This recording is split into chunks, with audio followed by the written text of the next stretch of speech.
Hello and welcome to another event preview. It's the return of YouM3. We're going to be previewing the Blast Spring Finals this time and maybe take a look at some of the things going on in the scene for some of us who have got some big announcements, and also take a look at some predictions we might have made last time, which I'm not sure they panned out exactly how I thought they would. Let's put it the polite way, shall we? Yeah, are we even going to talk about Dallas? Or I thought we were just going to sort of gloss over that a little bit and just say, hey, it's a brand new day, brand new event. There's nothing to talk about. Yeah, no, Dallas, I got every prediction spot on if we don't watch the tape or listen to what I said. Which, imagine I said Cloud9 were heavy favourites, imagine I said Movie Star were going to get trounced, and imagine I still thought Dexter was terrible. And we're pretty much there. We're pretty much there. That's exactly what I believed. And I know you did a far worse job than I did, obviously, in this bizarro world where I got everything correct. So maybe you can redeem yourself with today's predictions, today's overall discussion. How about that? Yeah, I mean that's definitely the hope. Less teams to talk about. I think we were sort of alluding to when we were just catching up a little bit before this got kicked off. So there's less. I guess there's like more room for error just because either result could go either way. There's a smaller field of teams. They should theoretically be closer in comparison because when we were kind of talking about Dallas, a lot of the issue surrounding that tournament was that people were getting replaced. They couldn't all make it. We had 3 fill-in teams that, one of them even made playoffs. So, yeah, I think overall we should be a little bit more on ball with this tournament. Yeah, we should be a lot more confident, I think, making these picks, especially seeing as, not only there's no standing teams, there's no standing players. We're back to full strength for everyone. You don't have to try and weigh up how good an old Polish man's going to be compared to this amazing on-form young rifler. You don't have to try and make that assessment, which clearly was not an easy feat because ENCE made the grand final when I don't think I predicted them going. Well, I think out of groups would have been fair. It's just no one expected that deeper run from a team with a stand-in, really. Especially when Spinks has made an argument for him to be probably considered top 2 rifler in the world at the moment. He's on form, yeah. Yeah, he's been sick, and then all of a sudden Snacks comes in and not showing the same flair, but had the experience to back it up. Also showed, I think, good testament to sort of the ENCE system to be able to set him up for kills like that. God, I think there was a Nart out there video, not out here. I can never remember. It's not out here, I think. Not out here. Yeah, he had a video on Twitter and he was sort of saying, this is how they set up Snacks to get 2 kills on an entry on Overpass Monster or something. And Snappy even responded to that and said whose the idea was. It was Snacks's. So, still had the firepower, still willing to give resources over to a player that's standing in, but also just that experience from Snacks played a part. And I think part of the reason why ENCE really surprised people at the tournament. Yeah, it's credit to both. It's credit to Snacks has the idea. It's credit to Snappy for allowing it to happen. It's great IGLing, when you bring in that random and you make them comfortable. You allow them to play that game that they want to play. And then we saw the step up from, well, for me, most notably, it's always Hades. Every time Hades has a great event, especially on Big LAN, I'm like, yes, Hades, back. Because he kind of had that, difficulty getting going initially. And then Diha, Maiden, both of them looked outstanding. It made you realize just how stacked ENCE really are when it comes to rifle talent. They go quite deep. It goes beyond Spinks. The argument a lot of people seem to make is, hey, Diha might actually be the most skilled player on the team. He just doesn't have maybe the same positional favours that Spinks does. Maybe doesn't feel as comfortable in Spinks' roles. He'd rather be a guy who makes space than a guy who takes it or makes use of it in the same way. But yeah, that was an absolutely outstanding tournament from ENCE, and it makes you really hopeful going into these groups. Well, this finals, but the group stage of it, that they can get out of what is maybe the least scary group, but still has some dark horses because Big look really good when they have their full unit, don't they? Yeah, it's kind of confusing because obviously with them only having 8 teams, there's 2 groups of 4, and only the last team doesn't make it out of the group effectively.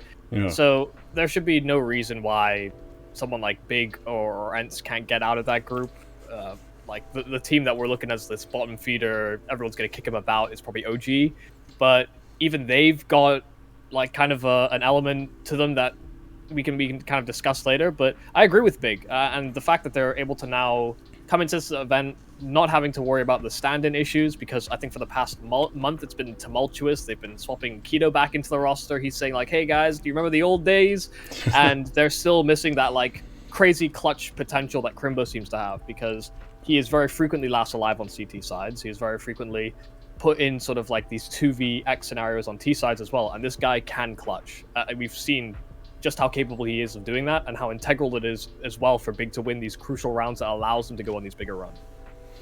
Yeah, I agree. I think we saw them in the group stage at Dallas, and sure, stand in Extreme Masters, but they swept straight through it. You know, they didn't really show any weakness, and the moment they get to playoffs, they've got to bring in a Keto, and Keto's not Crimbo.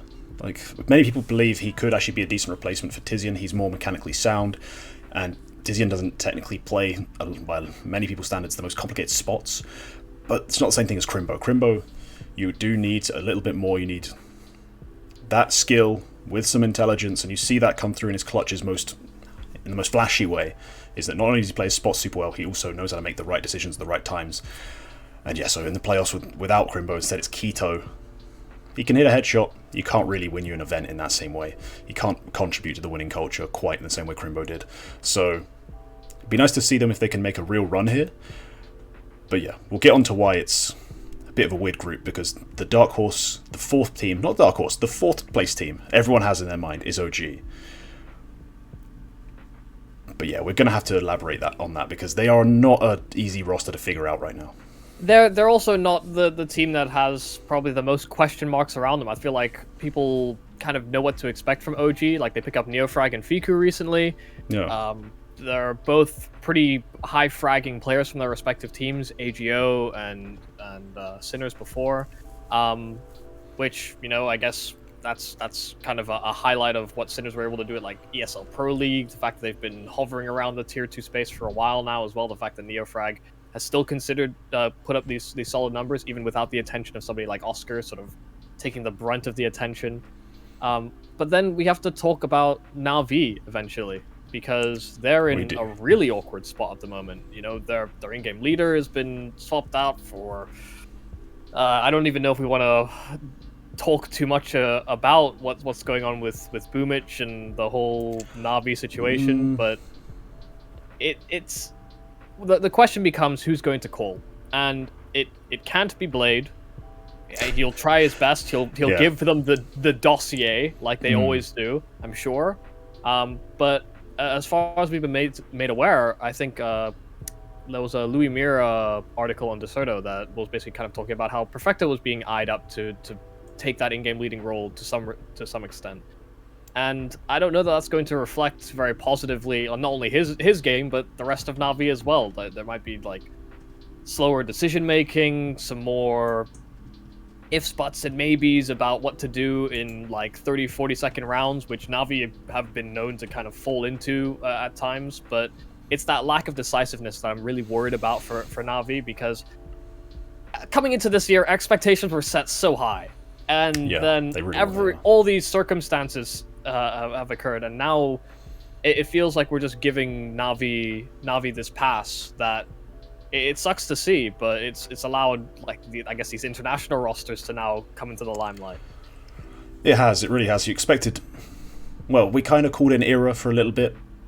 Like we said, it was a Na'Vi era, and then it kind of immediately hit that. Yeah, the excuses. Phase era instead somehow. Yeah, well, maybe it'll be phase zero. I don't think we're a bit early on that, obviously, yet. But yeah, it kind of died out with the whole Russia thing, and now with the whole Boomich thing, which again I don't want to get too much into the details. Not really that kind of show, but it does feel like we've lost what could have been. It's a big what if. Bringing in SDY to fill in, fine, whatever. I can't really put too much into like words about that. He didn't really play a Boomich role before, but this is all messed up anyway, so let's not think about that too much. The calling side of it, I've got a feeling they're going to be all right. As long as someone's been given that, head honcho, read the bit on the paper that says what we're doing, and that authority's respected, they'll be okay. Because a lot of their mid-rounding did feel like star-based, like electronic, simple, incredibly vocal players who generally get to do some, not necessarily, they don't necessarily do whatever the hell they want, but they have a heavy influence over the way the team plays out rounds. And obviously, when you've got game-winning players like Simple, like Electronic has been at times, and how Bit is now looking, I think they'll be fine in terms of figuring it out when they're there. I don't think we're going to see too much of a struggle, at least not in the groups. Maybe in the playoffs, if we're in front of a crowd and we need a pressure moment, someone make a big read, big call. That's when I think your hesitation that you brought up would come into play. But especially in the group stage, I think, just off the back of simple electronics' natural tendency to just vocalize every thought and yell at everyone, they should be okay. That's kind of my read on the situation. Yeah, I think that's reasonable. My just the way that I had sort of like theory crafted in my head, going like Na'Vi versus ENCE, Na'Vi versus Big, and then Na'Vi versus OG. There's only one game that I feel like even semi-confident calling in that respect, because I feel like Big have the capability to take them down. I know ENCE probably will take them down in the groups. And so I'm looking at like a second or third place finish for Na'Vi in this group, which is, it's fine. I think they'll get out still, but yeah, going to playoffs, that's not going to be the most confident boost to morale. I'll put it that way. So okay. Yeah. No. Okay. I can't see them not making it out. That's just the problem I have. I can't see this combination of 5 not making it out, so I'm not too worried about it. I don't think they should be either. I think they've got that in their head. They've got the excuse already set. Maybe that'll be to their detriment. They'll come to face OG in that one game they need to win and get surprised by this group of young fraggers that realistically they've assembled. That might be the case, but I personally don't think it's going to be too much of an issue. They've got too much pedigree on that roster to have that problem, I think. So let's get on to that final team. Because we kind of touched on ENCE and about what we've seen, touched on Big, OG. I'm just going to phrase it like this. What do you rate their chances of actually making it to third place in this group? It could be better. You could think they're going to finish first, for all I know. But what are the odds you think they'll at least finish third?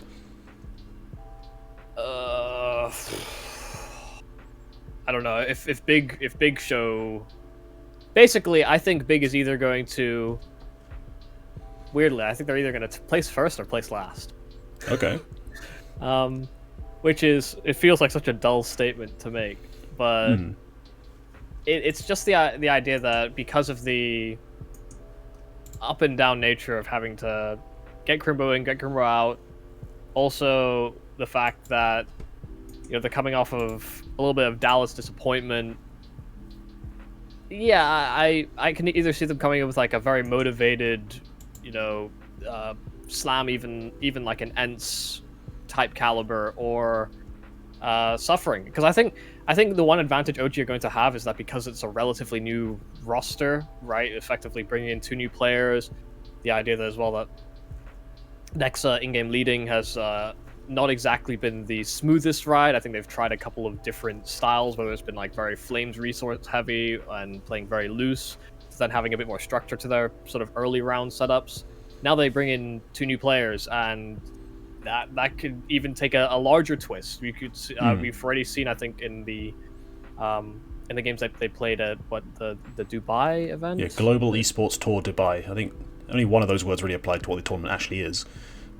But yeah, but we saw that there's more knives in the drawer, I feel like, now for OG, which is kind of crazy to even think about, because when Valde said he was looking for other options and was sort of up on the transfer, I think people were sort of saying, oh, if Valde slipped through OG's fingers here, any team would be happy to have Valde. But I don't actually know that Valde's that highly considered, because if you look at even when he was playing with OG, you'd have like 1 or 2 strong maps. I know he was considered like an Inferno specialist for them, but yeah, other maps will be very middling performances from him. Like you maybe get like a pop off a Mirage every so often, but I actually feel like they've got more knives in the drawer now for this OG squad, so it's not all about setting up Flames, who has been this star and this dying breed of OG.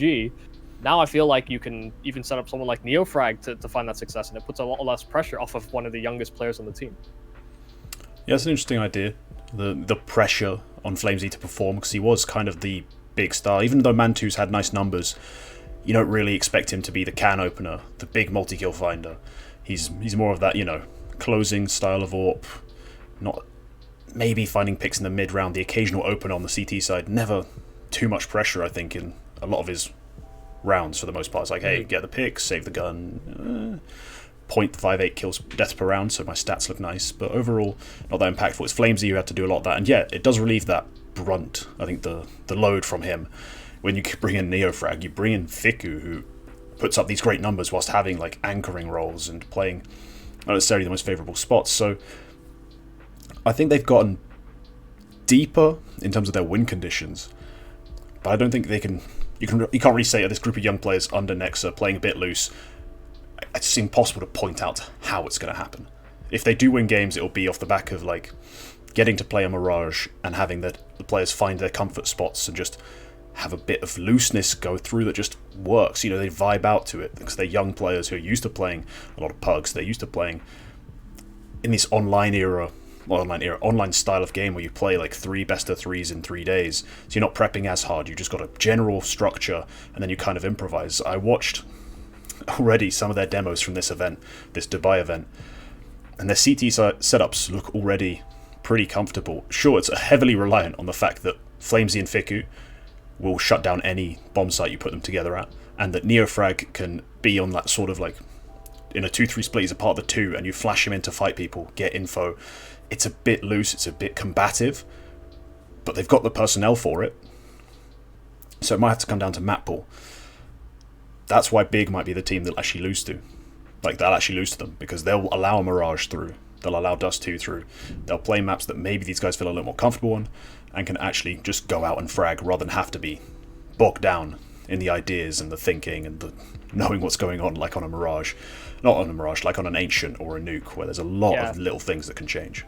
Thinking about fakes and small over-rotations that are possibilities for you on CT sides. Yeah, no, I could definitely see that, and I think I do agree with you about the idea of Mantu on that AWP just being, I don't know, it felt like even when he was going aggressive, he was like, it felt forced to a certain degree. Sure. Like it wasn't even like his idea, it was what his team had thought was a good idea for him. Which I think has kind of followed him through his career, because he wasn't always the AWPer, you know, he had to learn the role from the ground up.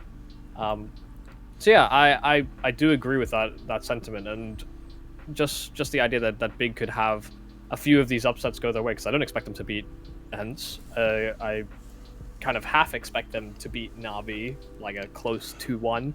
Na'Vi, that's based off kind of like, you know, our feeling of the team's chaos, currently. The internal chaos, yeah. Yeah. I mean, we have a lot of unanswered questions, because some of these teams obviously didn't play it at recent events, or didn't exactly play the best teams at those events. Like OG didn't have the heaviest set of opponents ahead of them, but Complexity is one of America's finest teams. I'll have you know, they present many things of great Counter-Strike to us. Yes. And it was still a 3-mapper, so... Still in 3 maps, yeah. Yeah, no, to be fair, Fang did some dirty bits in that first map. Like, no one was beating him. Just in that first map, he went Super Saiyan. But yeah, no, the rest of it looked like another Complexity series. Disappointing. But then what, they lose to, I guess, a strengthening NIP. You know, they have been looking better as of late, so I think that's even excusable just because of the fact that they are in your roster. So yeah, I don't know. Maybe I'm stocking up on OG Copium, because it feels like this organization, since they built the rosters, you know, they spent a lot of time with Alexi B, they built up a lot of players in a squad, kind of similar to this ENCE project to a certain degree with Snappy, but didn't really have squat for results to show for it effectively. Like, failed to qualify to several events, frequently didn't make playoffs. Just overall quite poor, and even when they got, you know, hot prospect young players, wasn't enough to elevate their game much further. So no, we'll find out, I think, eventually at some point, how much of that is Alexi B and how much of that was maybe not the right prospects, maybe not the right team composition. But no, yeah, they've got a lot to show. I think that NIP game it showed that their T side is far from complete. They played very loose, as in they had a pack that kind of ran around trying to fight people, but the utility sets weren't really there. The way they took map control was wanting. Like, Brolan would just sit and fight 3 guys one by one, just take them all out, because he's Brolan. Like, he's finally looking like the best player in Sweden again. So that's a terrifying prospect. I'm kind of glad they're not here for everyone involved. Another one of the issues of adding new players, though, like, they don't all know what they have to do at any given moment effectively. Like, Valde was a giving resources kind of player. Nico was a giving resources kind of player. So you need somebody to fill that role eventually. There's a void that's been created in OG as a result. Yeah, the big thing people said was like, Neofrag in a lot of people's minds fit a similar mold to FlameZ in terms of, the kind of more aggressive playmaker who needs a flash to go through the smoke that he's not going to throw himself, obviously. I think Fiku's going to have to fill that void. But my question then is, well, the second part of it, always with an international squad, is the language barrier. Understanding exactly what everyone calls out immediately, what they want, what they need, what you're supposed to react to.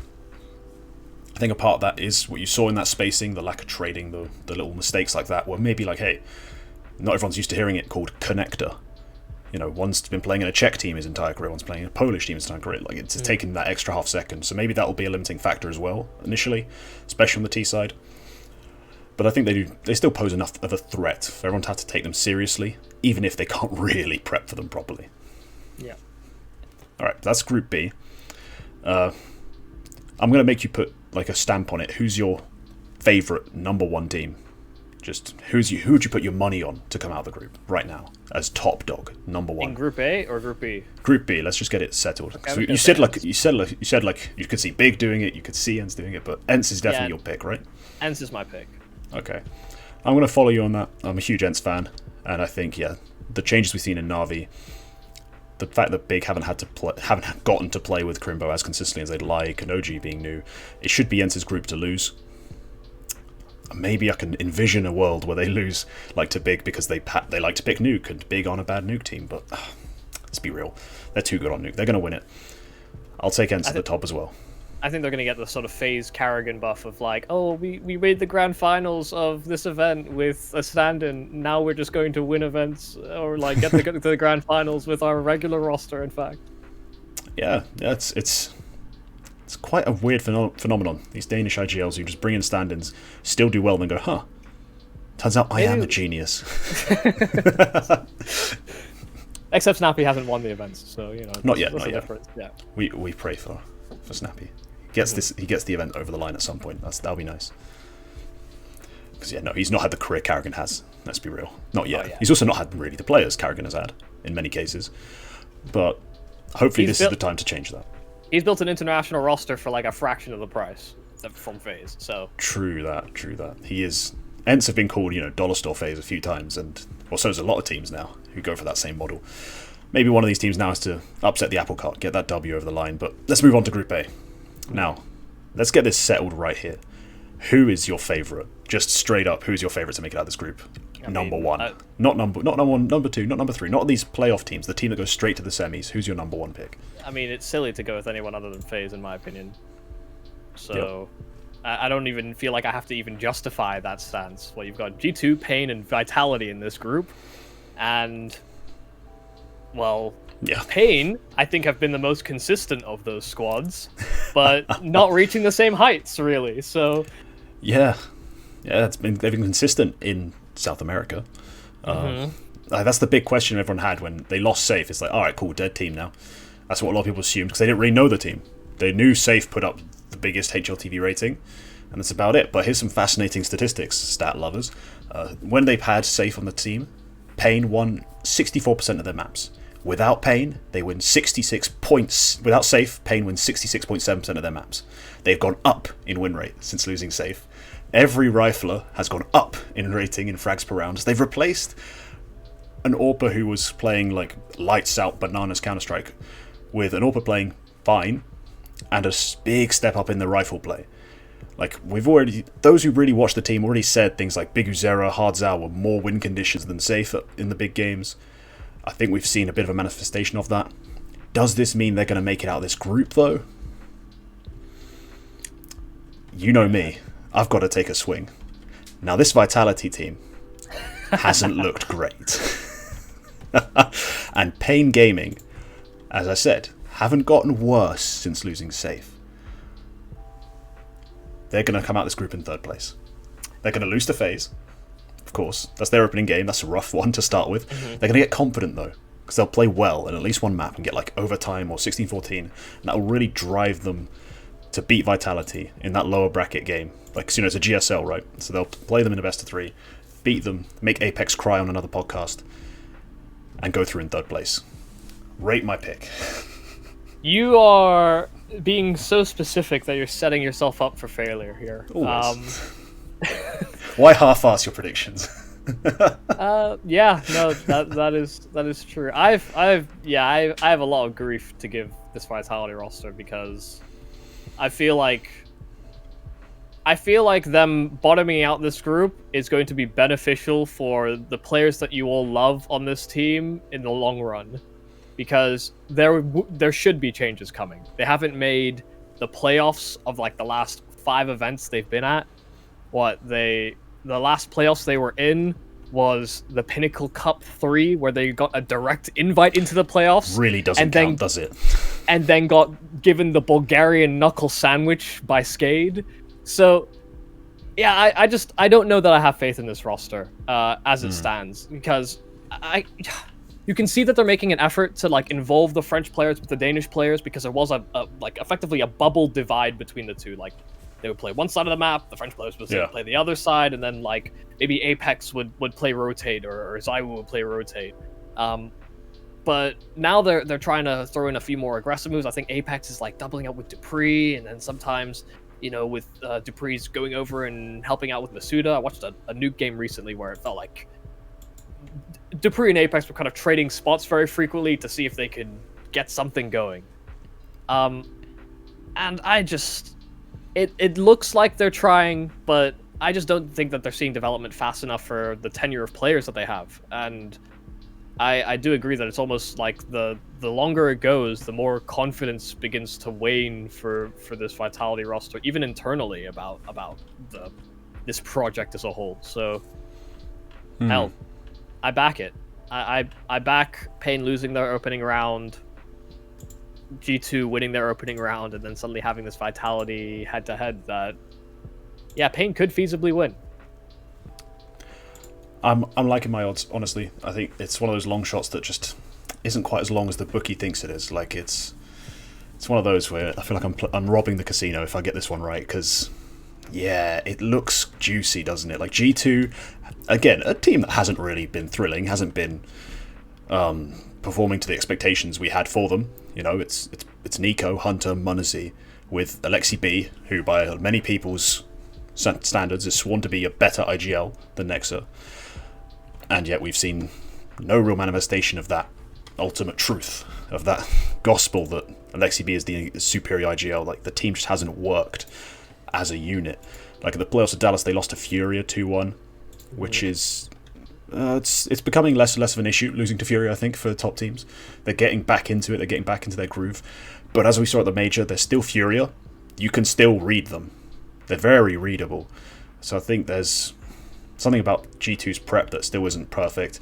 Something about their overall game plan that still isn't working. The whole X-Taz, Alexi B, Nico pyramid of Destiny and Doom is feeling a bit not quite right. Like, it's not really worked out, like, who's really in charge of this team still to this point.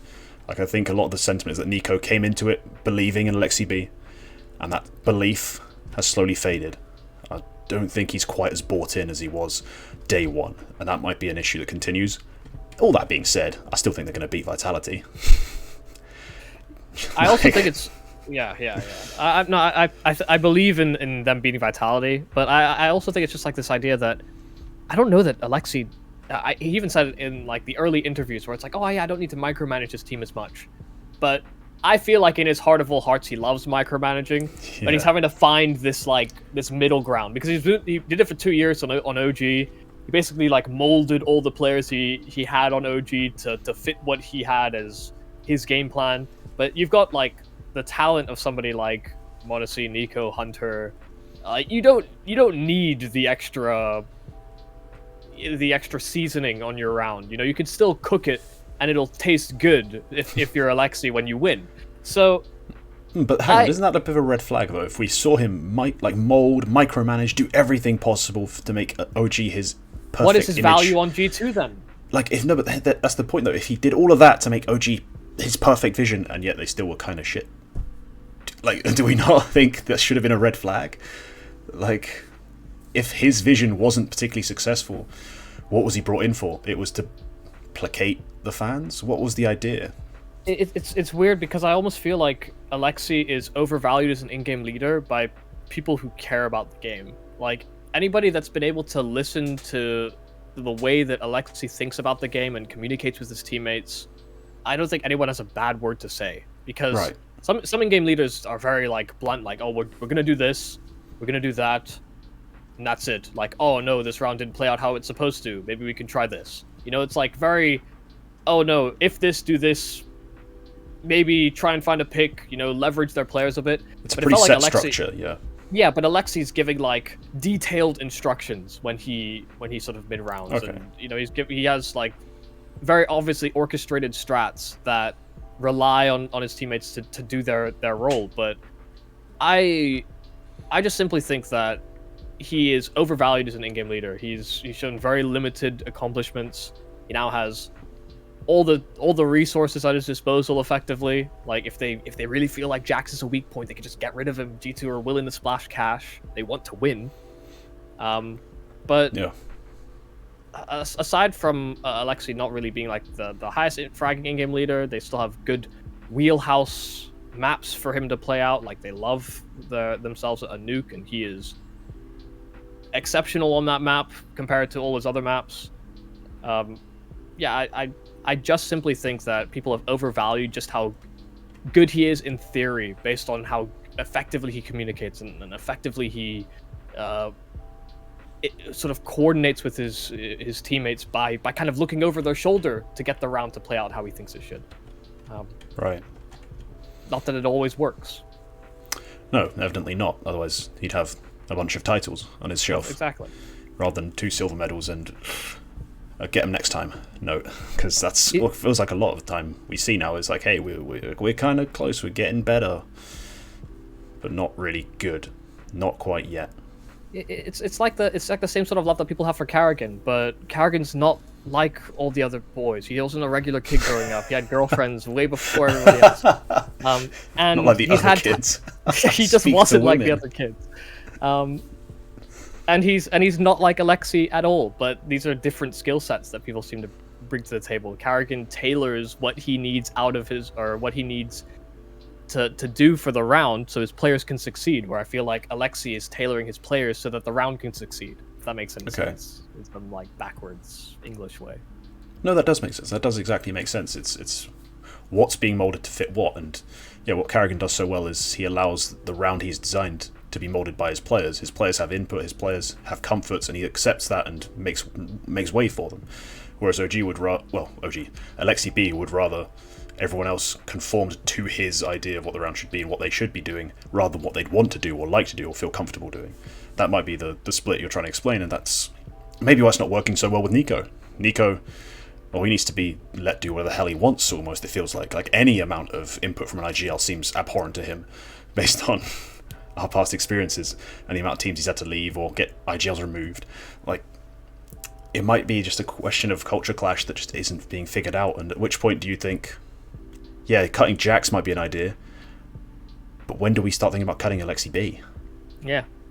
And then who would realistically even make sense for that? Because Snappy's already built something pretty good. I feel like he's pretty happy with where he's at, all things considered. Please don't ruin Snappy's confidence by putting him with Nico. Like, I don't think that'd be a good fit. What are you going to do? Try and pull Karrigan back in? No. Don't think so. I just don't even know what in-game leader makes sense. Like, I guess if you're looking at like lower tiers and you really think that someone has value, maybe even someone like Bird from Sky, but that doesn't really sort any issues. Like, that team. Bird from Sky has an incredibly set and fixed idea of what everyone's supposed to be doing. His teams have an allowance for one player to be good. Even then, he has to be good in the right places at the right times. Like, there is a very set procedural ways how they do everything. It's the reason he's made the top 20, almost, I think, in the HLTV rating, with a team of players, half of which have been rejected from rejected squads. Like, if you make the top 20 with Dafu and Manx, I'm sorry. Take an award. There has to be a special trophy for that. The BFS trophy, where you took literal... I don't want to be too insulting to these guys. They're nice, I'm sure, but really bad players, and you make really deep runs with them. You need a special trophy. Take Renegades. You take Renegade players, or like these sort of drifting players to then succeed. it's like what Crystal effectively did once upon a time with the FPX guys. Like, this was a set of players that had drifted out of their rosters or lost their grand standing in like global Counter-Strike, and then somehow they still get to the top 30, and people are very surprised. What was most impressive about the BFS stuff is those players were at least good. They weren't being cut just because they were bad, and that was the difference, because, my word, some of these ecstatic players have been historically awful, but he gets something out of them just through his system, and that's, well, he himself ain't a brilliant player, but he gets something out of himself using his system and the way he applies himself to games. So there's things about BFS that just wouldn't work with Nico, but I think we need to stop on this. We're on this tangent and we've been on it for a while now. But let's kind of wrap this group up. Like, G2 iffy, Vitality bad, Pain Dark Horse. Pain, Pain beat Vitality. Pain go out in third, or at least, and they still have one more game after that to play against G2 for seeding, right? They might be able to win that if the world goes crazy. Are we even allowed to call Brazilian teams Dark Horses anymore? Is that even? Or is that offensive? I don't know. No, we have to say their favourites. Hang on, guys, quick. Not bad. To correct, in case there's any Brazilian viewers out there. Pain are heavy favourites, and will definitely win this group. All right, cool. We made the disclaimer. I think our chests are safe from any potential machetes. I got you. Don't worry. Thank you. But no, like this group, I think it feels pretty set at the top. As in, FaZe should be the team to come out. If G2 win it on firepower, I would just be kind of sad, because it means that they're not going to change anything. They're not really going to get any better. FaZe should come out on top. Vitality hopefully finish last. Hopefully, because that means Pain beat them. And yeah, everything else in between, it doesn't really matter, because then we get to playoffs, and the group leaders get to go straight to semis. They get an extra bye, which is why it's so important to actually be that number one team. You get that extra prep, you get that extra day off. And those second, third place teams, I feel it's a bit hard to untangle who's going to be favourite out of all these lot. Like, do you have a pick for someone else you think, like not the group leaders, not your FaZe, not your ENCE, who's your next favourite team to make the grand final after that? To make the grand final? Yeah. If you had to pick one, like, so we're assuming, if they're heavy favourites to come out in the top of the groups, we're assuming they'd also win that semi-final and go through to the final, is most of our assumptions. But if you had to pick that third team, that team who are next in the power ranking, as it were, who would you have your eye on? As much as we slagged off G2 just now, I feel like, I mean, they just, like, they need to get an event win. Like, we've seen, I think, consistent growth in terms of what their results have actually been able to show, like bottoming them out at ESL Pro League. God, what was the next result? I'm trying to remember. 5th or 8th, I think. At the major. Because after Pro League, they played, the RMR, then the major, really. And at the major, well, they finished 2 and 3. So one rung above, bottoming out ESL Pro League, then 9th or 11th at Antwerp, and now making playoffs at Dallas. Like, that's growth, kind of, even though we maybe don't value Dallas as heavily anymore. It's slow, but to be fair, they started and immediately got second at Katowice, so do we actually think they've overall gotten better, or has it just been a change of style that they're now maybe adapting to? Yeah, I think it was just when I was watching some of the G2 games from Dallas, it just felt like Nico was more himself, which I think was a positive sign, and it didn't seem to reflect too poorly on other players in the team. I think even the sort of post-game interview with Hunter about the 2-1 loss to Furia, because Furia pulled off like a crazy comeback on map 2. It was like 14-7 on Vertigo, and then they just win like all their CT rounds. They pull it to overtime, and then they win the map eventually. And right. Furia have always been a very motivated, energy-driven team. You pull off a comeback like that, they were sky high, and I think G2 felt the repercussions of that. So I think so long as we have this Nico coming back into form, he's not the same player he was at the Stockholm Major. I don't think anybody's. I think people are disillusioned now to that idea. But him getting more resources, playing more his style of game, has been at least a fairly good reflection on how this squad could perform. It's just about whether in the big and crucial matches, because I think even if they go up against Furia, they have this expectation that they would win. But if they're going up against like a FaZe or an ENCE or even a Na'Vi, where they might even consider themselves like an underdog to some degree, whether the Alexi B system then takes over again, or whether Nico is still allowed that creative control to operate. Okay, it'll be interesting to see how that... Again, it's kind of like the hybrid, how it continues to merge. If it does seamlessly blend in together, then, hey, we could be talking a completely different type of conversation next time we discuss G2. It could be saying, hey, yo, they figured it out. Yeah. Like they actually did it. The pyramid finally started being cohesive, and they working together. The Nico Lexi BX has kind of core trio that has figured things out. That might be great. We'll be talking about them as a top team again, as we expected they should have been back when they got first signed together. Like, we expected this would be one of the best teams of the year. We haven't seen that so far. Maybe that'll be the secret, is that they have slowly shown the growth towards all 3 points being happy. Not just favouring Nico at Katowice, not just favouring Alexi B's dictatorial style the last couple of events. Maybe now we're starting to see that perfect merger, but it remains to be seen. They should make it out of this group. After that, if they can make it work in the playoffs is the big question.